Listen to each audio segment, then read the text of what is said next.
¿Sabías que la reina de Inglaterra tenía un palacio flotante en forma de yate gigante que recorrió el mundo durante más de 40 años? Un barco en el que la monarquía británica viajó a más de 600 puertos en 135 países, recibió a presidentes y líderes mundiales e incluso rescató a más de 1000 personas durante una guerra. Hoy te llevo dentro del barco privado de la reina Isabel II, donde te voy a contar cómo era la vida en un barco real, su historia y curiosidades. Así que ¿estás preparado para la aventura de hoy? Dentro vídeo.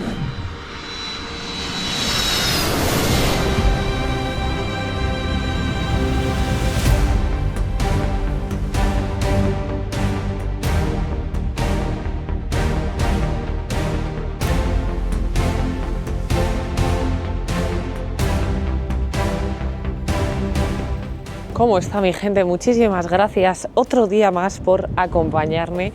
Estamos en un lugar bastante único, bastante especial y que nunca he visitado, así que vamos a ver qué te parece esta visita y lo vas a descubrir a la vez que yo. Vamos a disfrutar todo lo que podamos de este día soleado, con bastante aire, pero bastante agradable en Edimburgo, y ver qué nos depara la aventura de hoy. Ya te digo que este es uno de los barcos más curiosos que se pueden visitar desde luego en el Reino Unido, ya que es el yate real que durante más de 4 décadas fue el hogar flotante de la reina Isabel II y el príncipe Felipe. Fue votado el 16 de abril de 1953 en Escocia, y es que ese mismo año Isabel II fue coronada reina. Durante 44 años de servicio el barco navegó más de 1 millón de millas, visitó 135 países y realizó 968 visitas oficiales. Tú date cuenta de que estos viajes de estado se organizaban con más de un año de antelación. Este barco era de la Royal Navy, aquí viajaba gente súper especializada. El barco estaba incluso preparado para convertirse en un hospital de guerra si era necesario. La verdad que nada más llegar, lo primero que sorprende es su tamaño, ya que este pedazo de yate mide 126 metros, que es como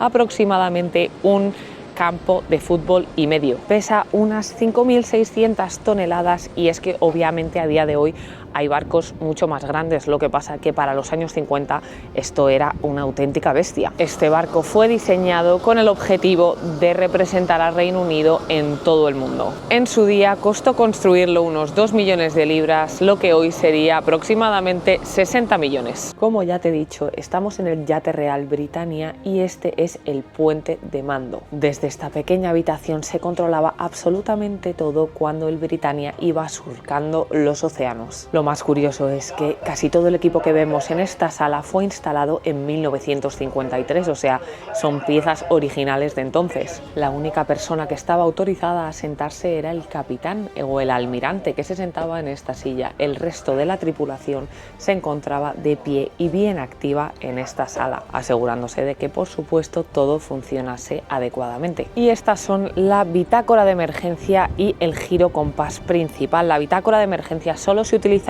cuando el girocompás no funcionaba por lo que fuera, y no te lo pierdas que estas tuberías azules conducían a la sala del timón, que estaba en otra parte del barco. Desde ahí el capitán mandaba sus órdenes y las direcciones necesarias. Esta cámara del timonel se encontraba en la cubierta exterior y las tuberías azules se llaman tubos acústicos.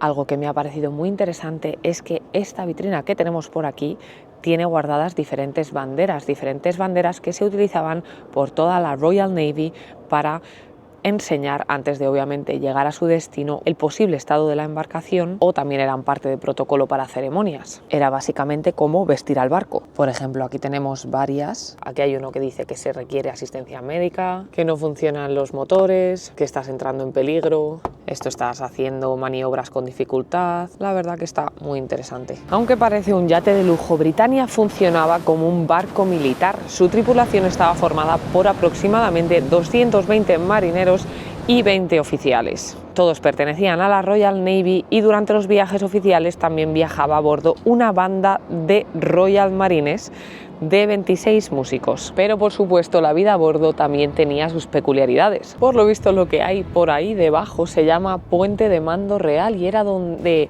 la reina y el duque de Edimburgo se ponían a saludar o despedirse de las personas que estaban en el puerto cuando el barco zarpaba o llegaba a su destino. Algo curioso es que el exterior está pintado de azul oscuro por elección de la reina y tampoco encontrarás el nombre Britannia escrito por ninguna parte, ya que lo que tiene es en la proa y en la popa un pequeño simbolito de la corona y eso es como se decía que era una embarcación real. Estamos en una zona donde están los camarotes de los oficiales primeros. La verdad que es algo sorprendente estar rondando estos pasillos, aunque por desgracia no se puede entrar a las habitaciones porque están protegidas, como puedes ver, por un cristal, pero está muy chulo. Son chiquititas pero están todas decoradas súper clásicas y es muy interesante ver cómo está todo conservado de la época. Esta que te enseño por aquí, que sí que es un poco diferente a la del almirante, esta es la del comandante. Lo que me flipa, a ver si consigo grabártelo porque está un poco complicado encima con el cristalito, pero es que la cama es bastante pequeña. Para que veas los muebles, o sea los sofás y el sillón, tienen más de un siglo de antigüedad. Por lo visto se usó en el yate real anterior que se llamaba Victoria and Albert. Esta es una de las partes más cómodas, seguramente la segunda parte más cómoda después de los apartamentos reales. Y esta chulada parte de pasar la lista en clase, ¿qué te parece? Te pone el nombre de la persona, o sea, esta persona, por ejemplo, aquí está el oficinista de navegación, por ejemplo, me acabo de inventar la traducción, pero más o menos será eso. Pone el médico, si está ashore o afloat, o sea, si está en la costa o está a bordo. Es muy interesante, la verdad, nunca había visto esta herramienta tan guay, la verdad. Mola mucho que puedes tocar muchas cosas, con cuidado, por supuesto, y no sé, meterte un poco en el papel, ¿sabes?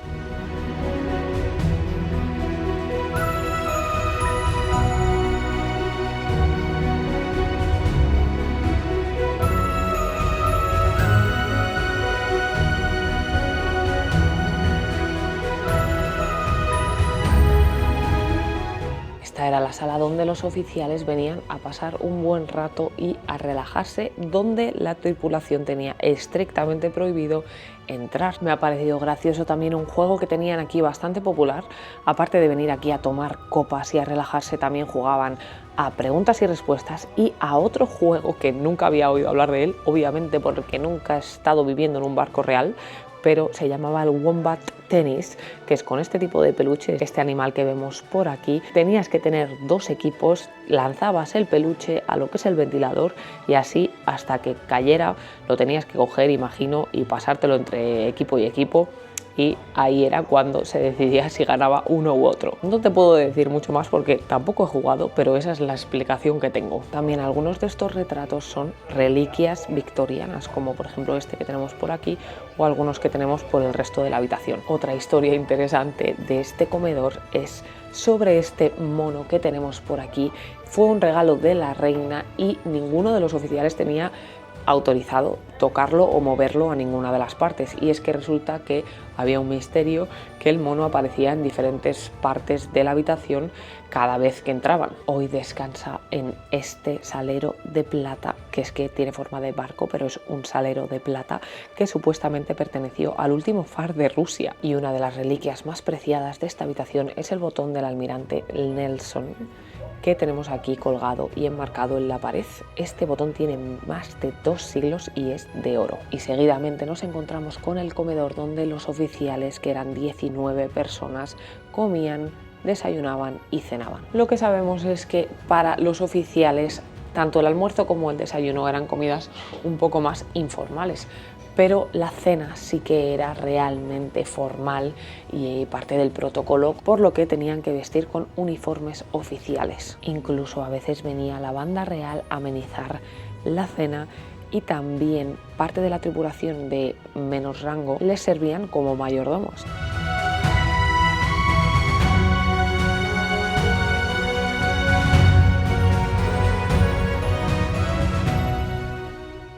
Bueno, mi gente, este comedor es para flipar. Es la sala más grande de todo el yate y por estas puertas han pasado algunos de los líderes más poderosos del mundo. En algunas de sus esquinas tienen obsequios de diferentes países, de diferentes años, son bastante antiguos y demás. Por ejemplo, esta espada que le dieron al príncipe Philips en Dubái, no es por nada, pero aquí se han caído algunas piedrecitas. Por lo visto se tardaba 3 horas nada más y nada menos en poner la mesa para un banquete de estado. La distancia entre los cubiertos se medía con regla, queridos amigos. A mí me está dando pereza solo de pensarlo. Esta sala también se podía convertir en cine y no te lo pierdas, ¿vale? Pero es que la moqueta o la alfombra se podía enrollar y también se convertía en pista de baile. Yo que sé, estos obsequios la verdad que son muy curiosos, pero es que, por ejemplo, el que vemos al fondo de esta habitación es una costilla de ballena y el que hay justo al lado es una espada que data de 1738. Y por lo que he leído, en realidad el barco en sí tampoco está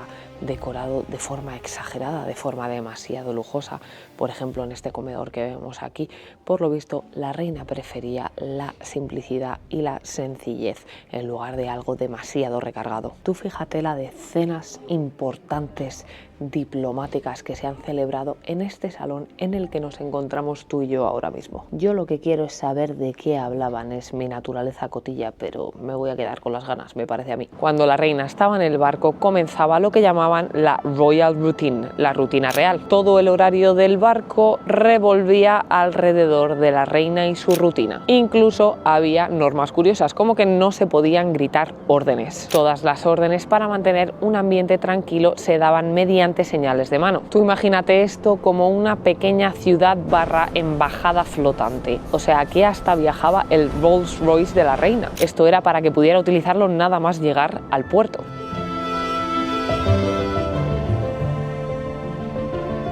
Esto era una mezcla curiosa entre palacio y barco militar. Tú has visto el sol que hacía antes, ¿no? Pues ahora está cayendo una que no veas. O sea, es que no entiendo nada. Por aquí era por donde la realeza se adentraba en la embarcación.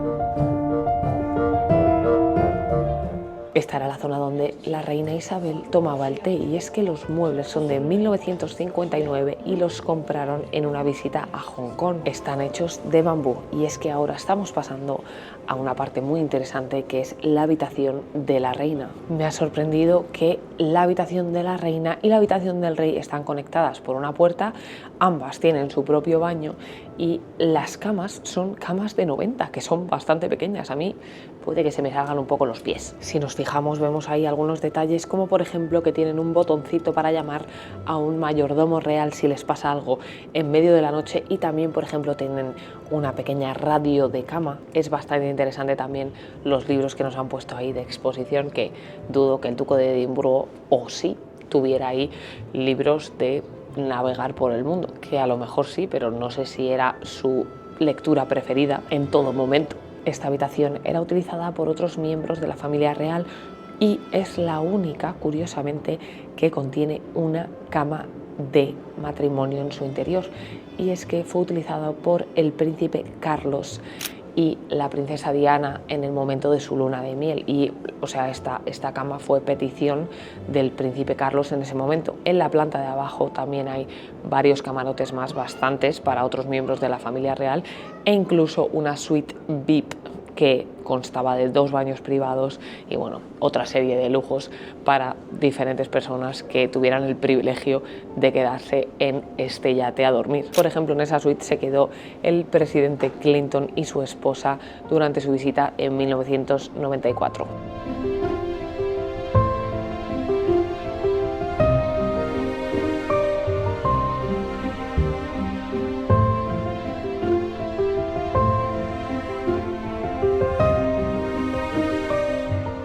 Esta era como una especie de sala de estar para la reina y para cualquier invitado que tenían. Por ejemplo, también eso era para recibir a los invitados, que habían hasta 250, nada más y nada menos el salón de tu casa, ¿sabes?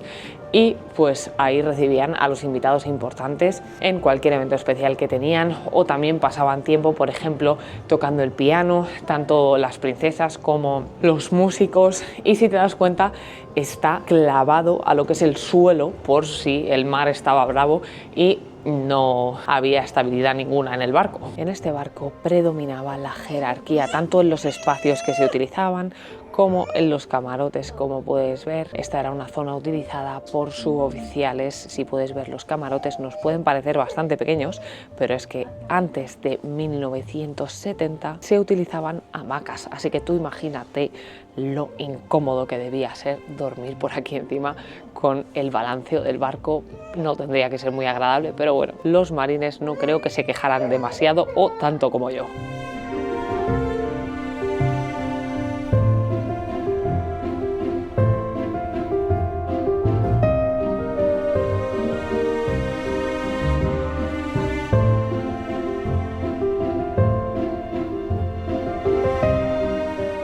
Como te he dicho, esta era la parte donde estaban los suboficiales o los sargentos en este barco, por lo que puedes ver aquí qué espacio, la verdad es que es muy especial, y la gente que venía aquí también se sentía muy afortunada por estar en el Britannia. Este era el pabellón de los sargentos o suboficiales que estaban en el medio de la jerarquía. Como ya te digo, todo en este barco se movía, por eso se reflejaba en absolutamente todo, tanto en los dormitorios como en la comida, como en los espacios, como en todo.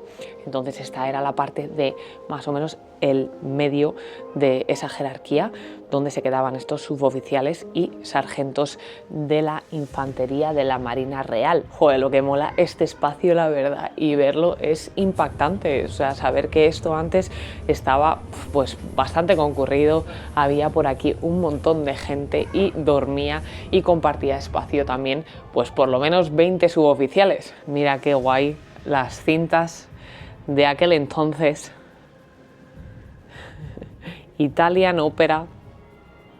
Interesante. Y es que hay algunas zonas que están cerradas, pero es que este barco, o sea, es completamente enorme. De verdad que hay por un montón de pasadizos, un montón de sitios por los que meterte, y muchísimos de ellos, por supuesto, están cerrados al público, pero es muy interesante ver todas las habitaciones que también se pueden ver y todos los espacios, cómo eran, cómo vivían y, bueno, pues lo que ocurría en este lugar. Y como no nos podía faltar en un barco del Reino Unido, aquí tenemos otro bar.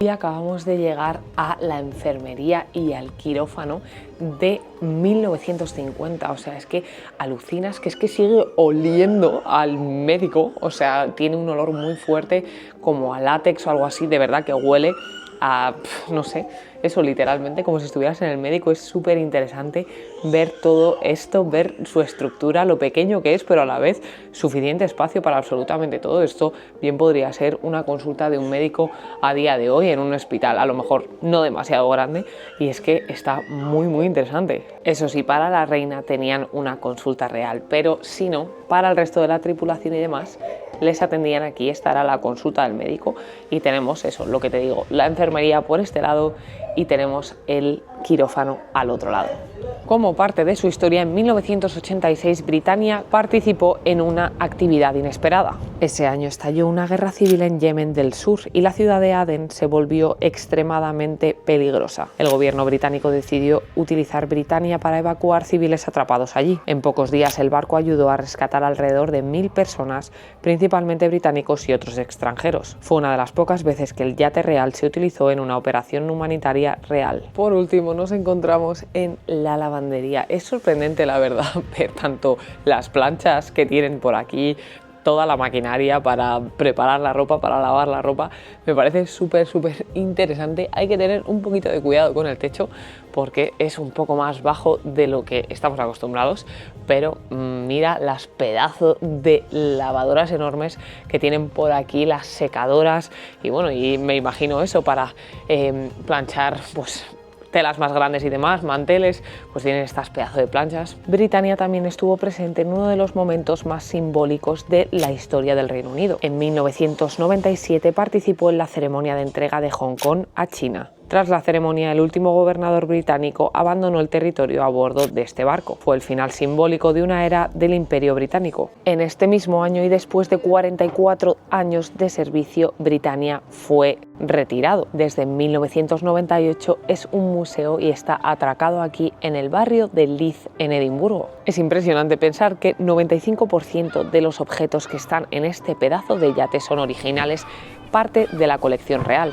Hoy Britannia ya no navega por los océanos, pero la verdad que recorrer su cubierta y sus habitaciones es como viajar a otra época. Bueno, mi gente, aquí termina el vídeo de hoy. Espero que lo hayas disfrutado tanto como yo hacerlo. La verdad que es un sitio muy interesante, lleno de historia y la verdad que muy curioso el estar aquí y ver cómo se vivía en aquel entonces en un barco de esta categoría. Quería agradecer al equipo de Royal Dutch Britannia por dejarme grabar aquí, por invitarme y por la ayuda y la amabilidad a la hora de recorrer el espacio. Así que nada, ya sabes que se vienen cosas muy interesantes, se vienen cosas increíbles. Te estoy preparando un pedazo de mes de abril que es que te va a volar la cabeza, o eso espero. Espero que disfrutes de acompañarme y espero que lo hagas, por supuesto, en todos y cada uno de los vídeos, porque estoy trabajando muy duro para sacar el mejor contenido. Así que un besazo y un abrazo. ¡Chao!